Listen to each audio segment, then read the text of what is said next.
Simon, pour ta dernière vidéo, je t'ai enfin trouvé un VTT assistance électrique. Oui, je sais, tu fais que du musculaire. Électrique. Ouais, je suis sûr que celui-là, tu vas l'aimer. Ouais. Je t'explique tout ça de suite. Allez.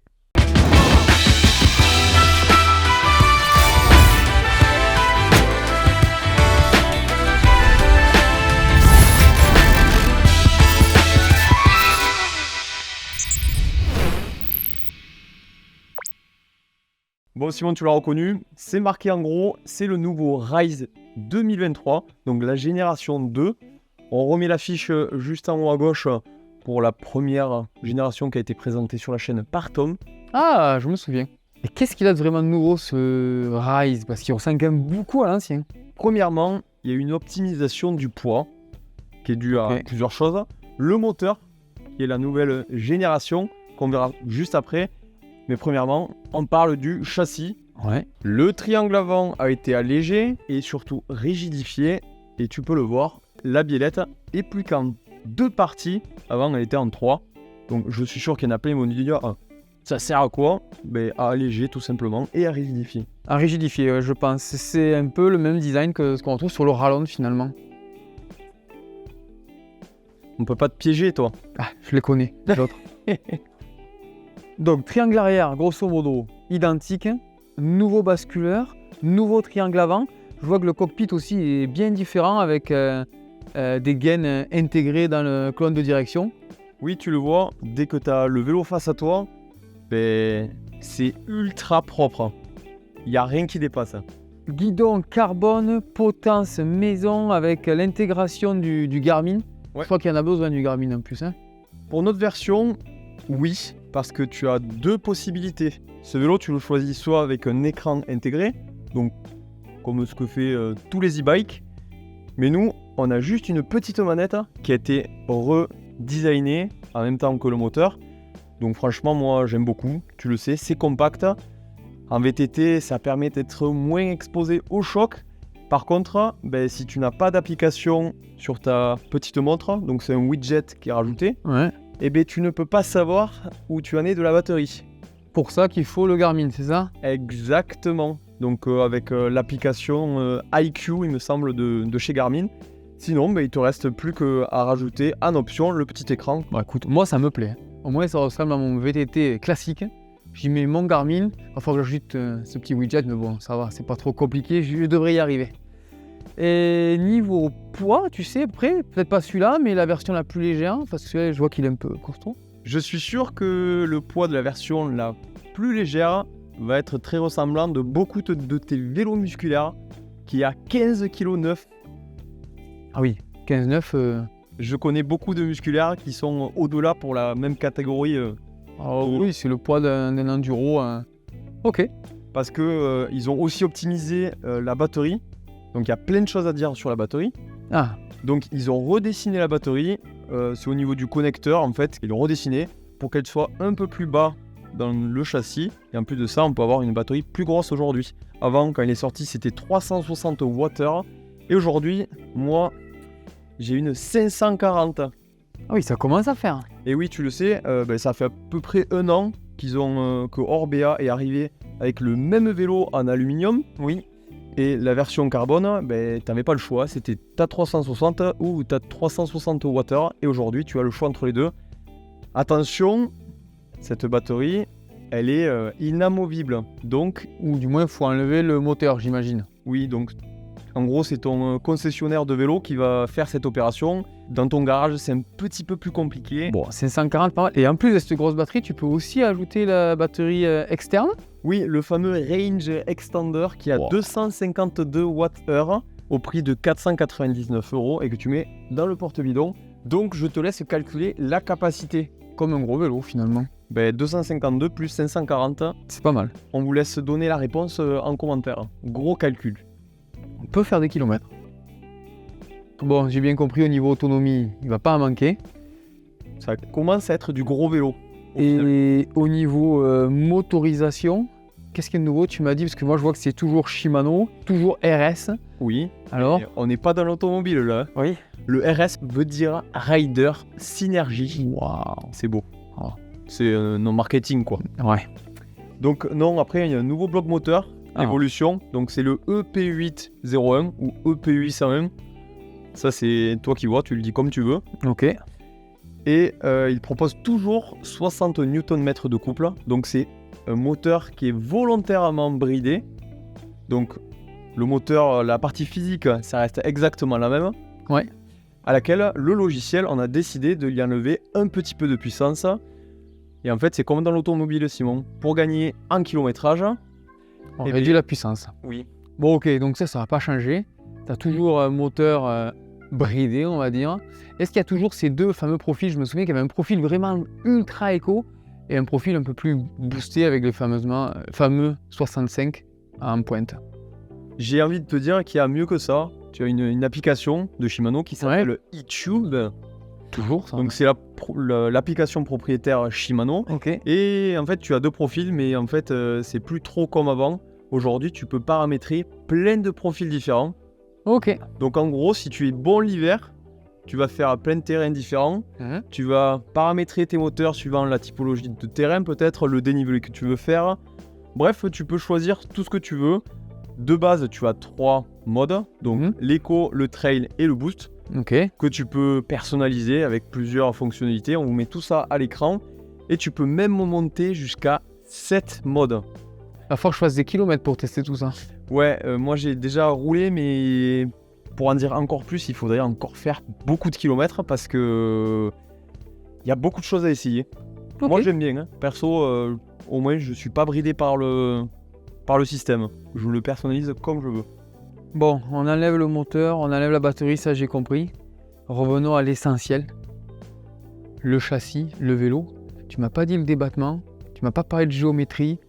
Ben, moi c'est ça qui m'intéresse en fait. Donc la géométrie, si tu regardes la première vidéo que Tom a fait, c'est exactement la même. Les roues, bah, tu le vois, c'est du 29 pouces, devant, derrière, et c'est la seule possibilité. Ensuite, tu as plusieurs possibilités au niveau des suspensions. Là, on est en configuration 140-140.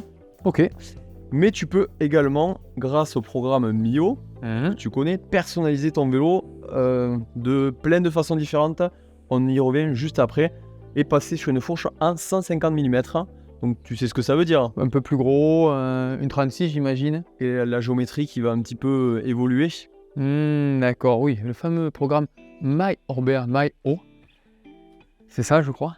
Et ok, je vois. Donc ça, c'est un montage un peu customisé.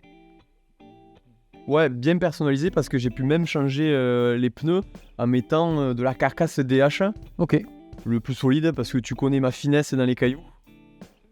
Et tu as aussi choisi un dérailleur un peu spécifique aussi. Oui, c'est un dérailleur électronique, possible que sur des versions électrifiées comme ici. C'est le Day 2. Et il y a une petite option sympathique qui est le Free Shift. Dès que tu pédales pas, la transmission va changer automatiquement. Sans que tu appuies sur la manette. Non, je ne touche à rien, je fais que tenir mon guidon. Et ça descend ou ça monte les vitesses. Exactement, le moteur se met en route. Oui, je vois. On a juste la puissance nécessaire à la chaîne pour pouvoir faire descendre le dérailleur ou monter.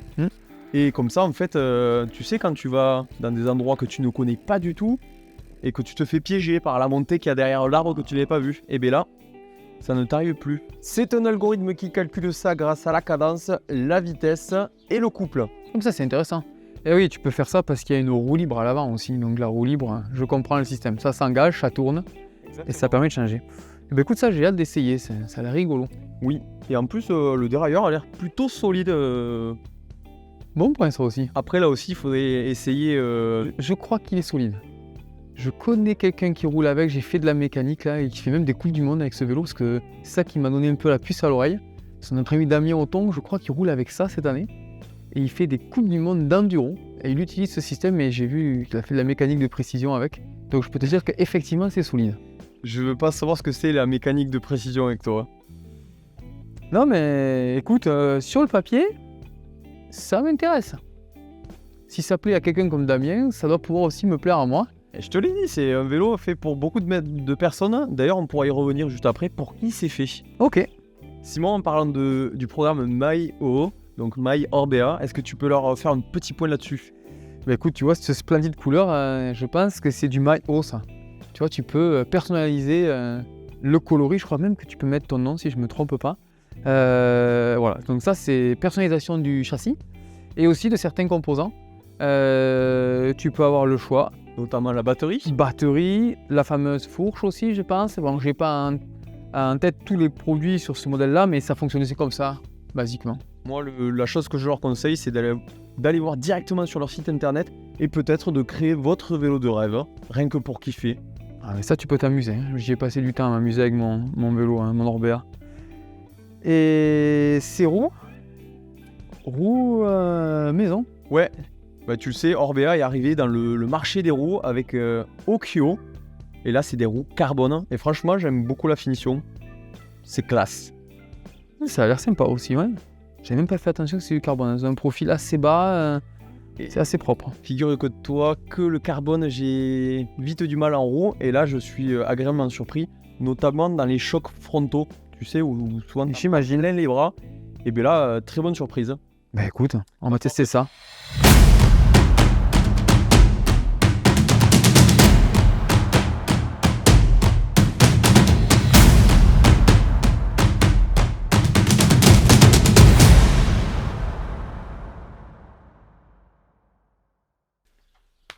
Alors, est-ce que tu reprends ton musculaire?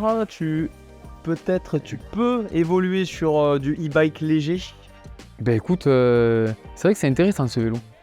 Pour une fois, c'est-à-dire que les gros vélos, souvent, il y a un peu de frustration en descente, tu te fais des fois un peu embarquer et tout. Et là, pour le coup, franchement, j'ai l'impression de piloter un vélo d'enduro. Bon, il n'y a que 140. Moi, perso, pour ma pratique, peut-être que j'aurais aimé avoir l'option fourche un peu plus grosse devant. Parce que ça lâche grave. En descente, ça va méga vite. Tu peux faire des chronos, je pense qu'il y a des endroits où je vais plus vite qu'avec mon vélo d'enduro, alors que c'est pas un vélo d'enduro, c'est un vélo de all mountain, rando, trail, je sais pas comment on dit, mais voilà. Ces vélos e-bike légers, c'est assez impressionnant. Franchement, bon, moi, le seul petit bémol, je ne le cache pas, ce moteur Shimano est très agréable, mais moi qui viens du musculaire, c'est encore un peu bruyant. Ça claquouille un peu. Des fois, dans les montées, je me rends bien compte que c'est pas mes jambes toutes seules. Alors qu'en termes de cadence d'utilisation, franchement, quand tu mets quelque chose de léger, t'appuies sur les pédales, quoi. Donc, c'est pas je reste en bas comme ça, les pieds en canard, quoi. Je suis en position comme si je pédalais un vélo classique. Mais le petit sifflement et les petits bruits en descente me rappellent que je suis sur un e-bike. Bon, peut-être encore un peu de progrès à faire là-dessus pour la prochaine version.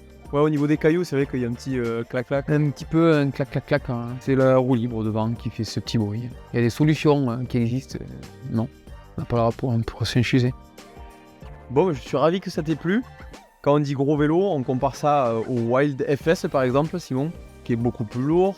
Là, la fiabilité est incroyable en fait. On a presque l'impression de piloter un VTT musculaire à quelque chose de près.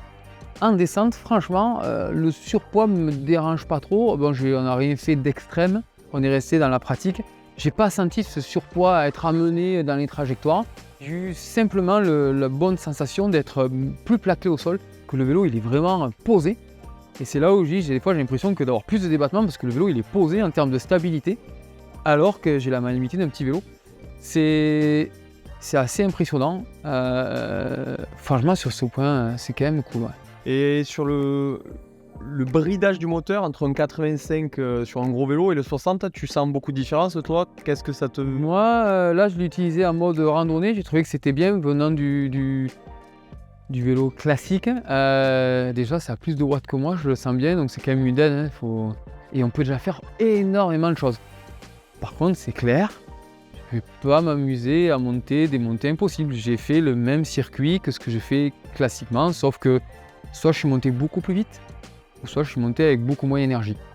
Je ne me suis pas amusé à aller faire des trucs extrêmes comme on pourrait le faire, notamment avec le Wild FS, avec le moteur Race SX, où là, tu vas faire du franchissement, tu fais presque de la moto trial, quoi. Ouais, moi j'ai fait une boucle test, Simon. Mon musculaire, je vais être sur une vitesse moyenne de 10 km/h. Celui-ci, je vais être 13, 14, voire 15 quand je suis un petit peu en forme. Et un vélo comme un Wild, je vais être entre 18 et 20 km/h de moyenne sur le même parcours et en donnant la même énergie. Ok. Donc ça peut donner des bonnes bases. Par contre, tu fais pas 60 km comme ça, non? Non, par contre, au final, le vélo ne me limite pas tant que ça dans les kilomètres. Je passe quand même les 1500, 2000 de positif facilement, 30 km. Donc déjà, après j'ai appuyé sur les pédales. Et j'ai, pareil, hein, ça dépend comment tu règles tes profils, Simon. Exactement. Moi, j'ai beaucoup apprécié le fait d'avoir les informations sur le Garmin. Parce que très sincèrement, 10 écrans. ouais, voilà, n'en avoir qu'un. Et surtout pour la gestion de la batterie, moi, c'est clairement ce que j'apprécie pas. Parce qu'avec le vélo classique, tu gères ton corps. Et le vélo, il peut continuer tant que tu veux. Là, c'est vrai qu'il faut regarder un petit peu là où en est la batterie et si tu veux rentrer. Parce que sinon, sans batterie, quand même, on le sent. Un peu plus, on peut pas l'enlever la batterie. Non. Donc, ça, c'est super pratique, je trouve, d'avoir ces informations-là, ne serait-ce de l'autonomie pour gérer ses sorties. Mais comme tu dis, déjà, avec là, c'est la 500, on peut faire des belles sorties. Ah, grave. Je suis sûr que tu peux passer les 100 km si, avec le range, avec une bonne assistance, assez facilement. Bon, allez, ça sera mon prochain défi, ça. Prochain défi. Et je peux rajouter une chose, Simon. Ce qui m'a marqué par rapport à un gros vélo, tu sais, c'est lorsque l'assistance s'arrête à partir de 25 km/h. En mode race, un peu course, tu peux encore en mettre. Je suis sûr que tu arrives à aller au-delà de ces 25 km/h sans te mettre le couteau sous la gorge. Autre chose par rapport à ça, j'ai trouvé que ce moteur, quand tu passes les 25, comme tu dis, tu prends moins le mur et il est fluide. Dans les sections, excuse-moi, où tu t'amuses à pumper, à sauter, pas de frein. Et ça, comparé à d'autres moteurs, c'est vraiment agréable parce que ça fait très très libre. C'est pas du tout pénalisant et ça donne encore cette sensation un peu vélo classique. Bon, avant de conclure et dire pour qui est fait ce vélo, il y a un truc cool, petit outil intégré avec 4 clés. Et avec ça, tu règles les 3/4 du vélo, voire tout, à part les grosses pièces comme les pédales. Mais... Exactement, c'est ce qu'on retrouve d'ailleurs sur d'autres vélos, notamment Locam. C'est sur Locam qu'ils avaient lancé ça il y a quelques temps. Ça, et tu le sais, il existe également en mode aluminium, moins cher forcément, qui pourra aussi intéresser nos internautes. Pour qui maintenant? Écoute, c'est assez large, hein. Moi, j'imagine que, en fait, le vélo électrique à la base, ça aurait dû être ça. Pour moi, c'est la vraie définition du vélo à assistance électrique. C'est ça. Parce qu'après, c'est presque moto, mobilette. Je te cache pas que moi, j'aime bien ce côté moto parce que je pédale encore un peu. Mais c'est vrai que pour quelqu'un, par exemple, qui a plus le temps de s'entraîner, parce que le vélo, c'est ça, hein. T'arrêtes 3 semaines, t'es collé. Donc ça, c'est quand même super bien. Des personnes aussi qui n'ont pas non plus une masse musculaire énorme. Je pense aux petits gabarits ou des personnes plus âgées qui ont moins de masse musculaire. Ou aussi à un certain âge où on a moins de force. C'est vrai que c'est pas si lourd, quoi. En descente, à piloter. Mais aussi, s'il faut s'arrêter et le porter, c'est pas un vélo à 25 kg, quoi.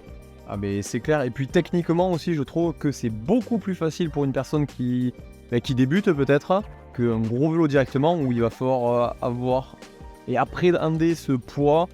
Tu sais, quand la vitesse te prend, tu vas faire un tout droit dans le virage. Là, clairement, tu peux faire des freinages d'urgence au dernier moment, comme avec ton musculaire.